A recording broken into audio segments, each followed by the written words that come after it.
নমস্কার বন্ধুরা, সকলে তোমরা কেমন আছো? আশা করি সকলেই ভালো আছো। আমিও বেশ ভালোই আছি। অনেক দিন তোমাদের সাথে কোনো বড় ভিডিও শেয়ার করা হয় না। আসলে ভিডিওগুলো অনেক দিন ধরেই রয়েছে, কিন্তু আপলোড করা হচ্ছে না, যার জন্যই তোমরা কোনো বড় ভিডিও দেখতে পাচ্ছ না। তা তোমরা আগের আমার মিনি ব্লগগুলো দেখলে জানতে পারবে যে আমরা মুম্বাই গেছিলাম। মুম্বাইয়ে আমাদের দুদিনের ছিলাম। দুদিন থাকার পরে আমরা সাউথ গোয়া চলে আসি। প্রথমে আমরা সাউথ গোয়া আসি, আর সাউথ গোয়ার আমরা প্যালালাম বিচের কাছেই থাকি। একদম প্যালালাম বিচের যে মার্কেটটা, সেই মার্কেটের মধ্যেই আমাদের হোটেল ছিল। সেখান থেকে হোটেলের থেকে আমরা যদি হেঁটে আসি, হেঁটে এসে মাত্র 1 মিনিট লাগবে হাঁটা পথ বিচের থেকে। বীজটা যতটা বড় ছিল, আর বড় তো ছিলই, বীজটা বেশ লম্বা ছিল, আর ভীষণ পরিষ্কার, কোথাও কোনো ময়লা আবর্জনা কিছু নেই। কিন্তু আমাদের এই হোটেল রুমে এসে রেডি হয়ে বেরোতে একটু বেলা হয়ে গেছিলো, যার জন্য অনেকটা বেশ গরম লাগছিল। কিন্তু গরমটা সেভাবে অনুভব করা যাচ্ছিল না, কারণ যেহেতু সমুদ্রের হাওয়া দিচ্ছিল। আর আমার মেয়ে ফার্স্ট টাইম এত লম্বা ট্রাভেল করেছে, আর আমার মেয়েও ফার্স্ট টাইম এই সমুদ্র দেখছে, এই জন্য ওর এক্সাইটমেন্টটা অনেকটা বেশি। এটা প্রতিটা মানুষের ক্ষেত্রেই তো হয়ে থাকে, তাই না বলো? যে মানুষ যখন প্রথম কোনো জিনিস নতুন দেখে, তার প্রতি আকর্ষণটা একটু বেশিই থাকে।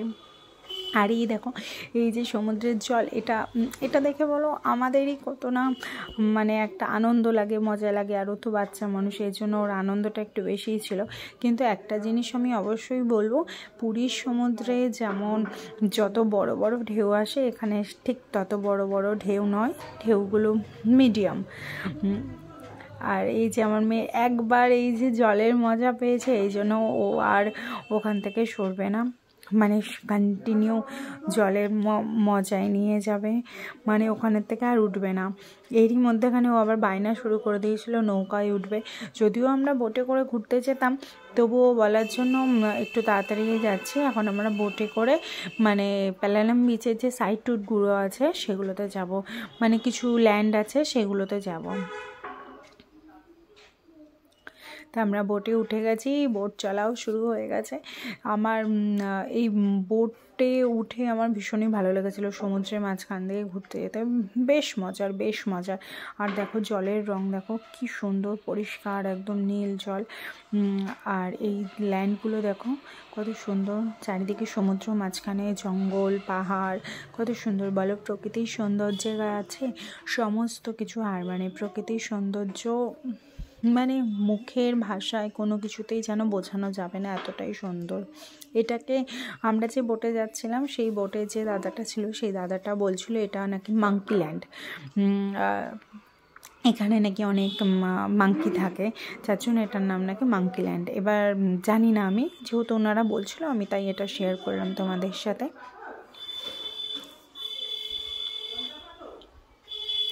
ভীষণই সুন্দর। তারপরে এখানের থেকে আমাদেরকে ডলফিন দেখানোর জন্যও নিয়ে গেছিলো, কিন্তু দুর্ভাগ্য আমরা কোনো ডলফিন দেখতে পাইনি সেই সময়। আমাদেরই কপালটা খারাপ, যার জন্য ডলফিন দেখতে পাইনি আমরা।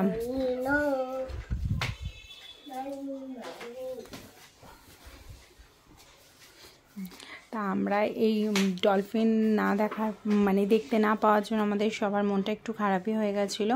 যাই হোক, তারপরে ওখানের থেকে আমরা চলে যাই বাটারফ্লাই বিচের দিকে।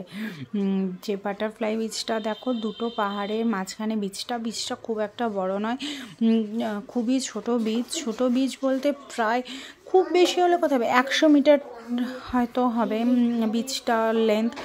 খুব একটা বড় নয় বিচটা খুবই ছোট। কিন্তু বিচটা আমার সম্পূর্ণ মুম্বাই গোয়া ট্রাভেলের মধ্যে সবথেকে সুন্দর আমার এই বিচটাই লেগেছে, এই বাটারফ্লাই বিচটা। এই বিচটার আমি একটা আলাদা করে স্পেসিফিক ভিডিও বানাবো। এই দিনকে তো আমরা বোটে করে এসেছিলাম, পরের দিনকে আমরা একটা স্কুটি রেন্ট নিয়েছিলাম, তো সেই স্কুটি করেও আমরা এসেছিলাম।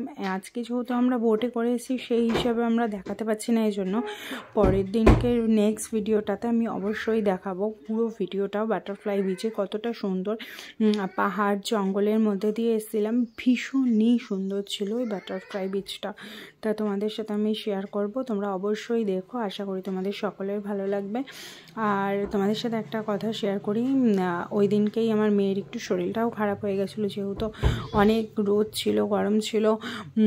আর আমার মেয়ে যেহেতু অনেক ছোট, ও সেই হিসাবেই ফার্স্ট টাইম ট্রাভেল করছে, এই জন্য শরীরটা একটু খারাপ হয়ে গেছিলো, যার জন্য না ও সেই হিসাবে লাস্টের দিকে আর মানে এনজয় করতে পারছিল না। তো ওখান থেকে বোটে করে আমরা ঘুরে প্যালেলাম বিচেই চলে আসি। রাতের ডিনারটা আমরা এই প্যালেলাম বিচেই করি। দেখো কত সুন্দর লাগছে রাতের প্যালেলাম বিচ।